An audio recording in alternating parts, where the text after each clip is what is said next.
नमस्कार, प्रदेश की number 1 debate show में आपका बहुत बहुत स्वागत है। आपके साथ मैं हूं संतोष गंगवार। सदन के दोनों सदन में वक्फ संशोधन बिल पास हो गया है, लेकिन इस बिल पर दिल्ली से लेकर पटना तक खूब सियासत हो रही है। बिहार में विपक्ष खासकर आरजेडी मुख्यमंत्री नीतीश कुमार पर सवाल उठा रहा है और अल्पसंख्यक समुदाय के साथ छल करने का आरोप लगा रहा है। तो जेडीयू का दावा है कि इस बिल से पसमानदा मुसलमानों की खुशी का ठिकाना नहीं है, क्योंकि पहली बार उन्हें वक्फ में जगह मिली है। पुराने वक्फ बिल में पसमानदा समाज की अनदेखी की गई थी, लेकिन जेडीयू ने कुछ सुझावों को केंद्र सरकार ने नए बिल में शामिल किया, जिसके बाद पसमानदा समाज को वक्फ बोर्ड में जगह मिल पाई। बावजूद इसके कुछ नेताओं ने जेडीयू के स्टैंड से नाराज होकर इस्तीफा दे दिया, जिस पर विपक्ष चुटकी ले रहा है। तो सत्ता पक्ष का जवाब है कि मुसलमानों पर नीतीश को नसीहत ना दो, क्योंकि अल्पसंख्यकों के लिए जितना काम नीतीश कुमार ने किया उतना किसी और दल ने नहीं किया। चूंकि बिहार में इस साल चुनाव है और वक्फ बिल पर हो रही सियासत के बीच मुसलमानों को अपने पाले में करने की होड़ भी है। चर्चा की शुरुआत करें उससे पहले एक रिपोर्ट दिखाते हैं आपको। कोई पार्टी नहीं रही। इन लोगों को पार्टी के संगठन में कोई जानता भी नहीं है। आरजेडी को कुछ पता है? कौन छोड़ के गया है? जेडीयू ने जिस मजबूती के साथ वक्फ संशोधन बिल पर बीजेपी का साथ दिया, उसके बाद नीतीश कुमार की पार्टी में मुस्लिम नेता एक के बाद एक इस्तीफा दे रहे हैं। मेरा मुंशी भी मेरा कातिल है, मेरा मुंशी भी मेरा कातिल है, मेरे हक में फैसला क्या देगा? जेडीयू के कुछ नेताओं ने पार्टी क्या छोड़ी, विपक्ष के नेता खुलकर तंज कसने लगे। वो छवि था, लोग कहते थे दम भर भर के कि साहब हम तो एकदम सेकुलर हैं, हम जो है पूरे बिहार में सांप्रदायिकता को कंट्रोल किए। कोई नीतीश कुमार पर निशाना साध रहा है तो कोई उनकी पार्टी का नया नामकरण कर रहा है। ये अब तो आदरणीय नीतीश कुमार जी का पार्टी जेडीयू का नाम बीजेपी यू कर देना चाहिए। अब जेडीयू कोई पार्टी नहीं रही। लेकिन सवाल है कि जिन नेताओं ने पार्टी छोड़ी है वो कौन है, उनके बारे में जेडीयू के नेता क्या सोचते हैं, तो जरा खुद सुन लीजिए। देखिए, ये जो भी नाम सुर्खियों में है, ये पार्टी के किसी भी सांगठनिक पद पर नहीं है। इन लोगों को पार्टी के संगठन में कोई जानता भी नहीं है। अब जरा जेडीयू के पूर्व राष्ट्रीय अध्यक्ष और केंद्रीय पंचायती राज मंत्री ललन सिंह की जुबानी जेडीयू छोड़ने वाले उन नेताओं की हैसियत भी जान लीजिए। आरजेडी को कुछ पता है? कौन छोड़ के गया है? कौन गया है? जिसका बहुत भारी प्रचार कर रहा है और आप ही का चैनल प्रचार कर रहा है कि बहुत भारी नेता हैं, बहुत सीनियर लीडर हैं। वक्फ संशोधन बिल पर वोटिंग के बाद अब तक 3 मुस्लिम नेताओं ने जेडीयू को छोड़ दिया है। एम राजू नैयर, मोहम्मद शनवाज मलिक और मोहम्मद कासिम अंसारी, इनमें से एक भी ऐसा नाम नहीं जिन्हें बिहार के बहुत लोग जानते हैं। हालांकि 2 और नेताओं की नाराजगी जरूर सामने आ रही है, जिनकी पहचान है। वो हैं एमएलसी गुलाम गौस और पूर्व सांसद गुलाम रसूल बलियावी। हालांकि जेडीयू के शीर्ष नेताओं के तेवर इस बात की ओर इशारा कर रहे हैं कि वो अपने स्टैंड पर मजबूती के साथ कायम हैं। न्यूज़ 18 के लिए दिल्ली से अमितेश सिंह के साथ ब्यूरो रिपोर्ट। तो डिबेट की शुरुआत करें उससे पहले आज के सवालों पर आते हैं। आज बहस बिहार की में हम पूछेंगे, वक्फ संशोधन बिल पर सियासत क्यों हो रही है? मुस्लिम हितैषी बनने की राजनीति क्यों हो रही है? क्या वक्फ बिल पर भ्रम फैलाया जा रहा है? जेडीयू नेताओं के इस्तीफे पर सियासत क्यों हो रही? पसमानदा मुस्लिम पर विपक्ष चुप क्यों है? तो डिबेट की शुरुआत करें उससे पहले मेहमानों से आपका परिचय करा देते। सत्ता पक्ष से हमारे साथ जेडीयू प्रवक्ता अनुप्रिया और बीजेपी प्रवक्ता सुमित शशांक जी जुड़ रहे हैं, तो वहीं विपक्ष से आरजेडी प्रवक्ता ऋषि मिश्रा और कांग्रेस प्रवक्ता शिशिर कौंडिल्य जी जुड़ रहे हैं। सभी मेहमानों का बहुत बहुत स्वागत। मेरा पहला सवाल आरजेडी प्रवक्ता ऋषि मिश्रा जी आपसे है। जेडीयू ने अगर वक्फ संशोधन बिल का समर्थन कर दिया तो आपको क्यों लग रहा है कि उन्होंने मुसलमानों के साथ छल किया है? संतोष जी, मैं आपको 2013 में मैं आपको साथ में लेके चलना चाहता हूं। जनता दल यू और माननीय मुख्यमंत्री जी को बताना चाहिए कि जनता दल यू 2013 में भारतीय जनता पार्टी से अलग क्यों हुए थे ये लोग। हमको याद है, आज भी माननीय मुख्यमंत्री जी का एक स्पीच हुआ करता था, जिस व्यक्ति को देश में राजनीति करनी है उसको टोपी भी पहननी पड़ेगी और टीका भी लगाना पड़ेगा, पहली बात। दूसरी बात, हम उसके आगे बढ़ते हैं, उसके बाद भी वो चले गए, पलट गए, कितने बार पलटे, कितने बार उल्टे, उस पे मैं नहीं जाऊंगा। पिछले 10 वर्षों में कई बार सीधा आक्रमण अल्पसंख्यक पे हुआ है भारतीय जनता पार्टी के द्वारा। सीए एनआरसी पे आरसीपी सिंह जब जनता दल यू में थे, उनका स्पीच सुन लीजिए राज्यसभा के अंदर। माननीय मंत्री अभी जो ललन सिंह जी बोल रहे थे, उनका भाषण सुन लीजिए हाउस के अंदर जो वो बोल रहे थे। आप आंख बंद कर लीजिए, आपको लगेगा कि कोई बहुत बड़ा नेता भारतीय जनता पार्टी का बोल रहा है। कहां है मुख्यमंत्री जी? पिछले कई दिनों से केंद्र में लोकसभा के अंदर एक भारतीय जनता पार्टी का सांसद एक मुसलमान सांसद को गाली देता है। जनता दल यू के लोग क्या कर रहे थे? बिहार में आइए, भारतीय जनता पार्टी के मंत्री, बिहार भारतीय जनता पार्टी के एमएलएस, भारतीय जनता पार्टी के एमएलसीज, एमपीज होली से पहले जब अल्पसंख्यक पे आक्रमण कर रहे थे, उस समय कहां थे जनता दल यू के नेता लोग? और हम तो आज भी माननीय मुख्यमंत्री जी का एक भी बयान नहीं आया है। उनका क्या स्टैंड है? भारतीय जनता पार्टी के एजेंट जो जनता दल यू में है, उनका बयान मैं सुन रहा हूं, लेकिन जिनकी पार्टी है जनता दल यू, जिनकी पार्टी है, उनके नेता माननीय मुख्यमंत्री जी हैं, उनका बयान अब तक हम लोग नहीं सुन पा रहे हैं। अगर जेडीयू ने वक्फ संशोधन बिल पर समर्थन दिया है तो क्या बगैर नीतीश कुमार की मर्जी के दिया होगा?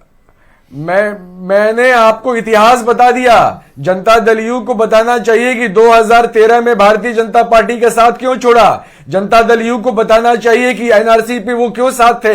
जनता दल यू को बताना चाहिए कि आज वो वक्फ बिल पे साथ क्यों खड़े हैं। जनता दल यू को बताना चाहिए जब यहां पर अल्पसंख्यक पे हमला होता है, एक सांसद पे हमला होता है, उस समय माननीय मुख्यमंत्री जी कहां थे? माननीय मुख्यमंत्री जी का एक बयान इन सब मुद्दों पे आप सुना दिए तो मैं मान जाऊंगा। अगर वक्फ बिल से 80% पसमानदा मुसलमानों को फायदा हो रहा है तो आपको फिर क्या दिक्कत है? किसका फायदा हो रहा है? आपको कैसे पता है? आप बताइए। अरे संतोष जी सुन लीजिए, क्या पसमानदा बिल आने से पहले बिल जेपीसी के कम से कम सुनिए। अरे आप क्या पसमानदा करें? आप सुनिए, आपने पूरी बात, अरे पूरी बात सुनिए संतोष जी। अरे संतोष जी पूरी बात समझने की कोशिश करिए जी, समझाइए। जेपीसी में ये बिल गया था। जेपीसी में जो स्टेक होल्डर है, स्टेक होल्डर का 96% लोगों ने इसका अपोज किया। 96% सरकार इसको सामने रखे कि किन लोगों ने इस बिल का जेपीसी के अंदर अपोज किया था, जो एडवाइस मांगे गए वहां पे गए थे। जब भारतीय जनता पार्टी की सरकार ने देखा कि इतने लोग हमारा विरोध कर रहे हैं, तब उन्होंने फ्री फॉर ऑल कर दिया। तब फिर जो उनके एजेंसीज हैं, जो उनके अलाइड लोग हैं, उन लोगों को बुलाया कि आप भी अपनी बात रखिए। पूरा फ्रेम किया गया। अरे जो स्टेक होल्डर है उससे ना पूछिए कि भाई क्या फर्क पड़ता है, क्या अच्छा है, क्या बुरा है। हम और आप कौन होते हैं फैसला करने वाले? अगर जिनका इस पूरे वक्फ बोर्ड पर कब्जा है बीजेपी के मुताबिक, वो इसको क्यों बताएंगे कि उनका नुकसान क्या है, उनका फायदा क्या है? किसका कब्जा है, किसका कब्जा है आपको नहीं पता है? फिर वक्फ बोर्ड क्या है? सरकारी ऑर्गेनाइजेशन है जो सरकार द्वारा संचालित है। किसका कब्जा, क्या कब्जा है? आपको आप ऐसे बोल रहे, भाजपा वाली बात मत करिए आप। देश में कितने फीसदी मुसलमान पार्टी के मेरा आपसे आग्रह होगा संतोष जी, मैं पूछना चाहता हूं देश में कितने फीसदी मुसलमान है? 18%। पसमानदा मुसलमानों की कब कितना प्रतिशत है उसमें? आप क्या बोला?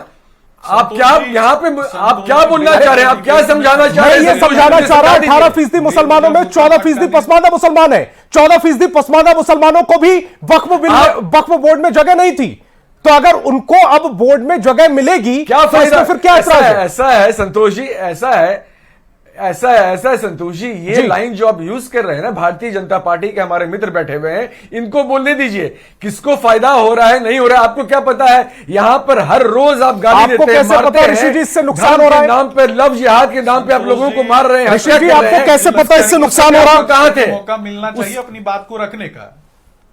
तो आपको कैसे पता चला फायदा हो रहा है? मैं आपको डेटा दे रहा हूं। क्या है? वक्फ बोर्ड में कितने मेंबर है पता है आपको? देखिए, वक्फ काउंसिल में कितने मेंबर होने आपको उसमें पता है? पसमानदा कितने हैं प्लीज बताइए ये पता है हमको आपको? अभी। कोई संतोष जी, नहीं। महिला कितनी है? कोई नहीं। आप प्लीज बताइए। आपको बताता हूँ संतोष जी, मुसलमानों में भी 80% अरे तो जो मुसलमान है जो अरे इसकी भाई साहब, नुमाइंदगी करते हैं उनको जगह ही नहीं है। ठीक है अनुप्रिया जी, जवाब दीजिएगा। वक्फ बोर्ड में, अरे संतोष जी सुनने की कोशिश करिए। वक्फ बोर्ड में स्टेट गवर्नमेंट वहां पर आपको अपॉइंट करती है, वक्फ काउंसिल में सेंट्रल गवर्नमेंट अपॉइंट करती है। अरे मनोज जी से क्यों लड़ाई कर रहे? सुन लीजिए ना, सुनिएगा तब समझ में आएगा। अनुप्रिया जी जवाब दीजिएगा। संतोष जी नहीं, संतोष जी से मैं बोल रही हूँ। देखिए ऋषि जी इतना चिल्लाने लगे, इतना बौखलाने लगे, इसी तरह की हालत विपक्ष की है अभी, क्योंकि इनकी जो डिवाइड रूल की जो पॉलिसी इनकी है कि मुस्लिम भाइयों में भी वैसे लोगों जो अल्पसंख्यक समुदाय से आते हैं और गरीब है, जिनको इन्होंने वोटर के रूप में इस्तेमाल किया है कई वर्षों तक, ये चाहते हैं कि उनके ऊपर इनका आधिपत्य बना रहे। अब इन्होंने पूछा कि 2013 में क्यों हम भाजपा से अलग हुए थे। एक लाइन में मुझे बता दीजिएगा कि क्या आदरणीय लालू प्रसाद यादव जी ने कहा था कि नहीं कहा था कि वक्फ जो बोर्ड है वो कहीं भी हाथ रख देगा तो कह देगा मेरा जमीन है, तो उन्होंने चिंता जताई थी। तो क्या लालू प्रसाद यादव जी गलत बोल रहे थे? दूसरी बात, आप कह रहे थे कि भाई कैसे फायदा होगा। एक चीज समझाती हूँ कि वक्फ बोर्ड में दी गई जो संपत्ति होती है उसका क्या मतलब होता है। उसका मतलब यह होता है कि जो अल्पसंख्यक समुदाय से आने वाले हमारे लोग हैं, भाई बहन हैं, जिनके लिए मदरसों का मुकम्मल इंतजाम होना चाहिए, मस्जिदों का निर्माण होना चाहिए, कब्रिस्तान का घेराबंदी होना चाहिए, ये तो अब तो राज्य सरकार करा रही है। यह तो वक्फ बोर्ड का मामला था, लेकिन वक्फ बोर्ड ने नहीं किया तो राज्य सरकार को करानी पड़ी।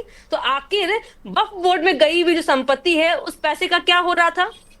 इसी तरह का निरंकुश लगा कर। अरे अनुप्रिया जी, जब सब कुछ आपके कंट्रोल में है, स्टेट गवर्नमेंट के कंट्रोल में, तो फिर आप किस पे ब्लेम कर रही हैं? ये तो आपका काम था ना उसको ठीक करना। वही तो ठीक कर रहे हैं। लालू जी ने बोल रहे हैं, लालू जी का बयान चलाइए, लालू जी का बयान चलवाइए अभी संतोष जी। लालू जी ने क्या कहा कि जो भी गड़बड़ी हो रही है उसको ठीक करना पड़ेगा। अरे हर एक जगह गड़बड़ी होती है। अरे मैडम आप बताइए ना, लालू जी ने कहा था कि जो भी गड़बड़ियां हो रही है उसको ठीक करना पड़े। पूरा उनका बयान चलवाइए अभी आप संतोष जी। लालू जी का जो उन्होंने लोकसभा में बयान दिया था चलवाइए अभी। टीम से बोलता हूं, थोड़ी देर में बयान अभी मैं चलाऊंगा, लेकिन उसमें उन्होंने यह भी कहा था कि वक्फ में कड़े प्रावधान की जरूरत है, हम कानून बनाएंगे बैठ के। मैं अभी सुनवाऊंगा थोड़ी देर में। अनुप्रिया जी जल्दी से अपनी बात। जहां पे गड़बड़ हो रहा है, जहां पे गड़बड़ हो रहा है, सब कुछ सरकार के कंट्रोल में, तो कौन कंट्रोल करेगा इसको? ये आरजेडी का कार्यालय नहीं है कि आप यहाँ चिल्लाइएगा। ये बिहार की करोड़ों जनता सुन रही है, सुनने दीजिए कि आरजेडी का कार्यालय। अरे आप लोग पलटू हो सकते हैं, हम लोग पलटू नहीं हैं। आपके कार्यालय में होता मैंने तो जवाब दिया लालू जी पे 2013 में भाजपा से मुस्लिम समुदाय से आने वाले हमारे भाई और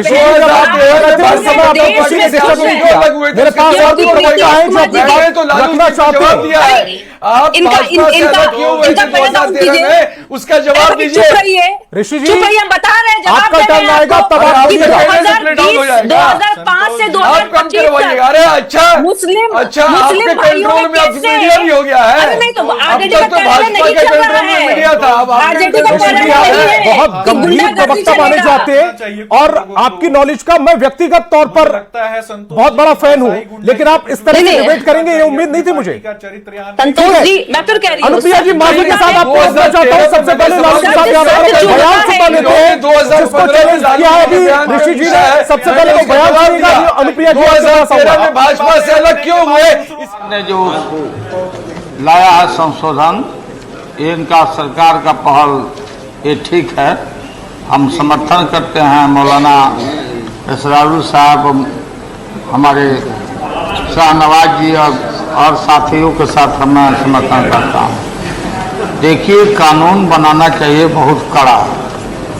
सारी जमीनें हड़प ली गई है, चाहे सरकारी हो या गैर, उसमें जो काम करने वाले लोग हैं सब बेच दिया है। प्राइम लैंड, ऐसा नहीं है कि कोई खेती वाली जमीन है।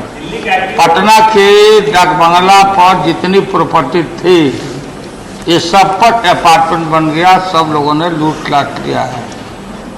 आगे से खैर आपको लाइए, इसको पास हम लोग कर देते हैं संशोधन आपका, लेकिन आगे से कड़ाई के साथ जो भी बंडियां बना रहे हैं इसको संवैधानिक अधिकार दीजिए और कम्युनिकेबल ऑफेंस करिए। अगर कोई बेचता है सो और जो कब्जा किए हुए है सो, और ये सारे लोगों को क्रिमिनल मतलब नॉन अवेलेबल इसको नहीं बनाइएगा तब तक आपका ये खंता पूर्ति ये होता रहेगा। इसको बना दिया उसको बना दिया, ये अबलाइज हो गया और काम खत्म हो गया।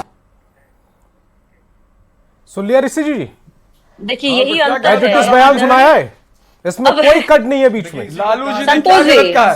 संतोष जी अगर सुनिए। कहीं तो पे वही कुछ तो गलत किया है। हो रहा है, उसके लिए कहा कि अगर कोई कब्जा कर रहा है आरजेडी का तो कार्यालय उसके नहीं अगेंस्ट है। एफआईआर होना चाहिए, उस पर आरजेडी एक्शन का होना कार्यालय चाहिए। नहीं है। कौन सा गलत बात कहा है? तो वही तो किया है। जी, क्या गलत कहा है लालू जी?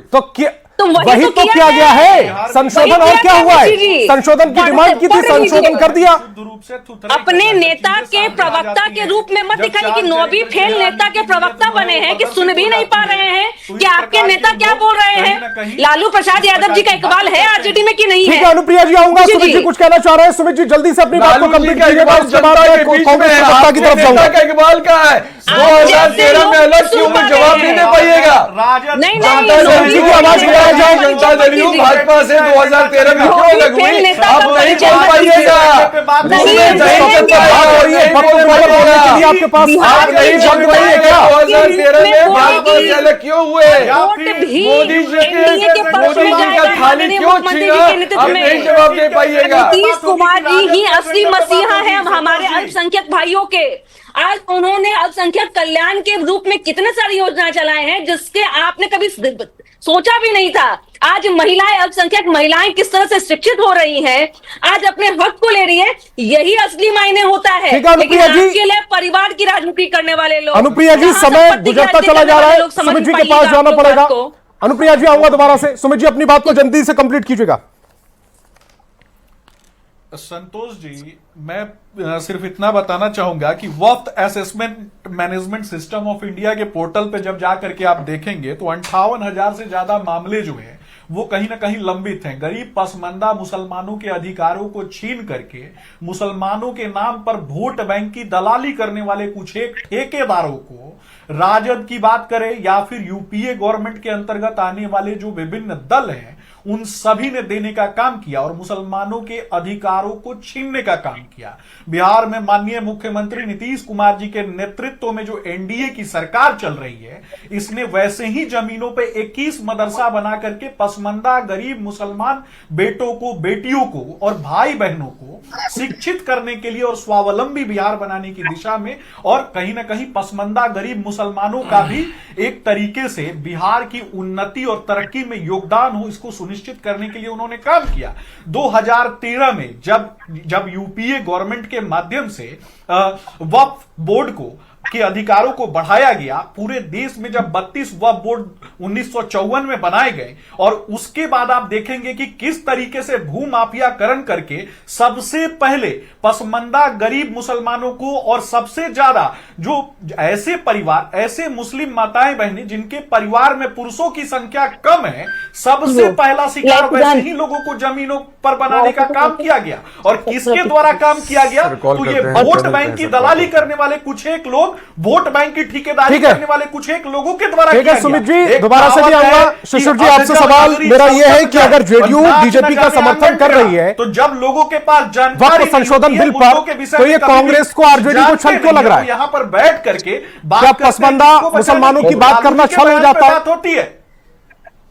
नहीं संतोष जी, क्या संतोष जी एक बार फिर से प्रश्न कीजिएगा, मुझे सुनाई नहीं दिया। सुमित जी आऊंगा आपके पास। शिशिर जी से मेरा सवाल है। सुन लीजिए संतोष जी, क्या है ना, ये जेडीयू का डिस्कशन है, बीजेपी का डिस्कशन है, अपना पार्टी का, हम का डिस्कशन है, वहां उत्तर प्रदेश में राष्ट्रीय लोक दल का डिस्कशन है कि वो इस बिल के समर्थन में खड़ा हो चाहे विरोध में खड़ा हो। हमारा स्टैंड बिल्कुल साफ। एक बात तो ये मैं बता देना चाहता हूं। दूसरी बात ये कि ये हम नहीं कह रहे हैं संतोष जी, अभी मैं सुन रहा था उनके एक लीडर हैं, शायद पूर्व सांसद हैं, अल्पसंख्यक समाज से ही आते हैं, वो कह रहे थे कि मेरा मुंसिफ ही मेरा कातिल है, तो इंसाफ हमारे पक्ष में हो, ऐसा हम कैसे सोच। अब जरा समझिए, सवाल कहां उतरे हैं? क्या बोल रहे हैं ये जनता दल यूनाइटेड के लीडर मान्यवर ललन सिंह जी? क्या वो जो बयान दे रहे हैं, आपको पता है 2024 के चुनाव में उन्होंने स्पष्ट तरीके से भी जनता दल यूनाइटेड जो है वो कितना अल्पसंख्यकों की हितैषी है, कितना उन्होंने प्रोजेक्ट्स उसके लिए लाए हैं, कितना काम किया है उस सरकार ने, ये बड़ी लंबी लंबी लक्ष्यदार बातें मैं सुन रहा था। लेकिन जरा समझिए 2024 के चुनाव में मान्यवर ललन सिंह जी ने क्या कहा था कि हमारे वोटर्स जो हैं वो मुस्लिम नहीं हैं, मुसलमान जनता दल यूनाइटेड को वोट नहीं देते। तो लाजमी सी बात है कि जो इतना इस प्रकार से बायस्ड है, जिसका पूर्वाग्रह इस प्रकार का हो, स्वाभाविक है कि उसका स्टैंड उसी हिसाब से होगा। आप देखिए ना, एक भी मुसलमान इनके यहाँ एमएलए नहीं है। एक बार इनसे पूछिएगा कि देश भर के 42 गरीब मुसलमानों को इतने दिनों तक शोषण और वंचित रखने का प्रयास जो इन लोगों ने किया, उससे इनको क्या मिला? गरीबों को, गरीब पसमंदा मुसलमानों को, सुमित जी प्लीज, सुमित जी आपके पास आऊंगा दोबारा से, उनको अपनी बात कंप्लीट करने दीजिएगा, उसके बाद मैं आऊंगा, सभी मेहमानों के पास आऊंगा, दोबारा से भी आऊंगा। पार्टी का आखिर ये क्या चाहते हैं? इस पर तो इनको जवाब देना पड़ेगा ना। कौन सी बात कर रहे हैं ये? क्या मुसलमानों के लिए मदरसा बनाना, उसमें देश को बेचने का काम, हिंदुइज्म को बेचने का काम, हिंदू मुस्लिम के नाम पर देश को। सुमित जी डिबेट डाइवर्ट हो जाएगी, मैं आऊंगा आपके पास। शिशिर जी बहुत जल्दी से अपनी बात को रखिएगा। उनको अधिकार इसके खिलाफ आप क्यों हैं? क्या मुस्लिम माताओं बहनों को अधिकार नहीं मिलना चाहिए? क्या मुस्लिम औरतें नहीं है क्या आपकी नजर में? क्या मुस्लिम औरतों के अधिकार के लिए आप नहीं खड़े होंगे? लेकिन आपने क्या किया? आपने सिर्फ भूमाफियाकरण करवाया, आपने सिर्फ दलालों को कहीं ना कहीं अधिकार देने का काम किया। 2013 से लेकर के 1954 से लेकर के और 1995 से लेकर के लगातार अनुप्रिया जी के पास जाता हूं। अनुप्रिया जी, ये तो सच है कि कुछ नेता, कुछ मुस्लिम नेता जेडीयू के स्टैंड से नाराज हैं। संतोष जी, मैं 2-3 बातें बहुत स्पष्ट बोलना चाहूंगी जी कि आज अल्पसंख्यक समुदाय के जितने भी भाई और बहनें हैं, उनमें एक खुशी की लहर है और उनमें एक विश्वास है कि माननीय मुख्यमंत्री जी का इकबाल यहाँ पे है, क्योंकि हम न्याय के साथ विकास की राजनीति करते हैं और हम कहते हैं कि सभी का साथ सबका विकास होना चाहिए। तो हमारे माननीय मुख्यमंत्री जी के शासनकाल में जिस तरह से अल्पसंख्यक भाई जिस तरह से मजबूती से और मदरसों में शिक्षा की व्यवस्था हो, मदरसों में पढ़ा रहे जो टीचर्स है उनको इक्विवेलेंट बाकी टीचर्स के हिसाब से वेतन मिलना, ये बहुत ही स्पष्ट है कि यहाँ पे परेशानी है। सुनिए मैं बीच में नहीं बोलना चाहती। अब आप वही व्यवहार कर रहे हैं जिससे आप नाराज हो रहे थे। आप लोग शिक्षित व्यक्ति हैं, आप वही व्यवहार कर रहे हैं जिससे आप नाराज हो रहे थे अभी थोड़ी देर पहले। आप लोग अपने अपने पार्टी का कल्चर क्या दर्शा रहे चाह रहे हैं? मैं बोलूं नहीं क्या?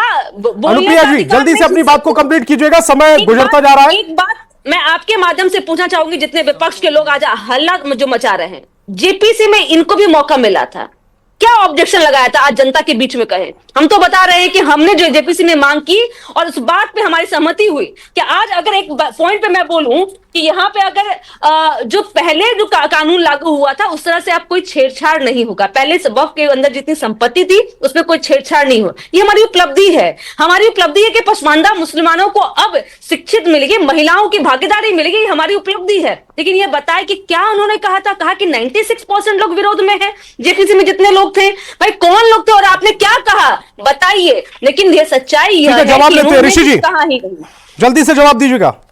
संतोष जी मुझे 1 मिनट दिया जाए। संतोष जी 3 सवाल है। हमारे जो मित्र हैं जनता दल यू से, उनसे उनका 3 सवाल पहले उनके तो जवाब दे दीजिए कि आपने क्या ऑब्जेक्शन किया था जेपीसी में। लेकिन सवाल जरूर पूछेंगे। नहीं, अरे बेसिक सवाल है। नहीं देंगे। आर्टिकल 26 का वायलेशन हुआ है या नहीं? वक्फ बोर्ड में नॉन मुस्लिम्स को इंक्लूड करना सही है या गलत? जनता दल यू जवाब दे। 5 साल प्रैक्टिसिंग मुसलमान होना जरूरी है, इसका फैसला कौन करेगा? जनता दल यूज। ये सही है या गलत? बस ये 3 बेसिक सवाल है, इसका जवाब सवाल बताइए ऋषि जी। और भारतीय जनता पार्टी को, भारतीय जनता पार्टी के जो लोग बोल रहे थे, अरे जो राम मंदिर नहीं चलेगी, मां राम मंदिर का जमीन के दलाली कर रहे थे, जिन पर केस है, वो क्या बात करेंगे? अयोध्या के जमीन भारतीय जनता पार्टी के लोग जो उस ट्रस्ट में थे, राम मंदिर ट्रस्ट में, राम राम मंदिर ट्रस्ट में जो के लोग थे वो लोग वहां पर दलाली कर रहे थे। भारतीय जनता पार्टी क्या दलाली की बात करता है? भारतीय जनता पार्टी को तो अधिकार नहीं है। इन लोगों ने तो राम को भी नहीं छोड़ा। राम के आपसे सवाल यह था कि आपने जेपीसी में क्या ऑब्जेक्शन किया, आपकी पार्टी ने क्या ऑब्जेक्शन किया, कोई ऑब्जेक्शन किया गया था? सवाल का जवाब दे दीजिए, का वायलेशन हुआ या नहीं? ऋषि जी, बोर्ड में जो आए हैं जवाब दे, और 5 साल प्रैक्टिस में मुसलमान कौन फैसला करेंगे? जवाब दे भारतीय जनता पार्टी। भाई आप बस ईडी सीबीआई के दरवाजे पे ही गए थे, जेपीसी की मीटिंग में गए भी थे कि आपके नेता बस चले गए थे ईडी सीबीआई के यहाँ पे अपनी हाजिरी लगाने चले गए थे। जवाब दिया जाएगा। देखिए संतोष जी, पूछिए कि जेपीसी की बैठक में इनके नेता गए थे कि ईडी सीबीआई के दरवाजे पर अपने हाजिरी लगा रहे थे। मैंने सवाल पूछा, वो मेरे सवाल को घुमा गए। सवाल के जवाब में उन्होंने 3 सवाल पूछ लिए। प्रिया जी, आपको पता नहीं है कि जेपीसी में कौन होता है? आपको पता नहीं है जेपीसी में कुछ नहीं बोल रहे थे। ज्ञानवर्धन करिए। हमारे नेता तेजस्वी यादव सांसद नहीं है, हमारी पार्टी का रिप्रेजेंटेटिव सांसद वहां पे था। सवाल क्या किया ऋषि जी, यही तो मैं पूछना चाह रहे हैं। ज्ञानवर्धन करिए। मिठाई खाते आरजेडी में सिर्फ तेजस्वी यादव को सवाल करने की इजाजत है क्या? आपका जो प्रतिनिधि गया था वो सवाल नहीं पूछ सकता था? जानकारी ही नहीं। अरे तो हमारा तो भारतीय जनता पार्टी ने दिखाया ना कि हमारा क्या क्या वहां पे था। ठीक है शिशिर जी, जवाब दीजिएगा, क्या क्या ऑब्जेक्शन किए गए थे कांग्रेस की तरफ से जेपीसी में? वही तो हमारी मांग है। जेपीसी में किन लोगों ने ऑब्जेक्शन था, उनका रिपोर्ट सरकार बाहर करे। फाइट अगर इस रूप में करेंगे तो जवाब कैसे दे पाएंगे हम? संतोष जी, सुमित जी प्लीज, शिशिर जी का टाइम है। सुमित जी लास्ट में मैं आपके पास आऊंगा। शिशिर जी बोलिएगा। सवाल क्या है सुन लीजिए। ज्वाइंट पार्लियामेंट्री कमेटी की चर्चा यहाँ पे हो रही है। शायद जनता दल यूनाइटेड की जो प्रवक्ता है उनको जानकारी नहीं है इस बात की। उत्तर प्रदेश के पूर्व मुख्यमंत्री हैं अखिलेश यादव। अखिलेश यादव जी ने जो है वो बयान दिया है संसद में कि 60% ऐसे लोग जेपीसी के मेंबर थे जिन्होंने अपना रिकमेंडेशन दिया वहां पे उस बिल के रिगार्डिंग, और उस रिकमेंडेशन को उसमें शामिल नहीं किया गया। ये कौन बोल रहा है? जिसने जो जेपीसी में पार्टिसिपेट कर रहा है, जो उसका मेंबर है, उस पार्टी का अध्यक्ष बोल रहा है कि हमारा रिकमेंडेशन तो साहब लिया ही नहीं गया। तो फिर इस प्रकार, अच्छा उसके बाद दूसरी बात, और जब ज्यादा रिकमेंडेशन आने लगे ज्वाइंट पार्लियामेंट्री कमेटी में तो सरकार ने क्या कर दिया? उसको इन जनरल कर दिया। अरे ऐसा कहीं होता है क्या? इतनी अराजकता से सरकार को चलाया। सुमित जी अपना जवाब कंप्लीट कीजिएगा 30 सेकंड में। ये बेहद ऑब्जेक्शनेबल है और कांग्रेस पार्टी इस बात का विरोध करती है। आपने समाजवादी पार्टी के राष्ट्रीय अध्यक्ष का तो जिक्र किया, आपने अपनी बात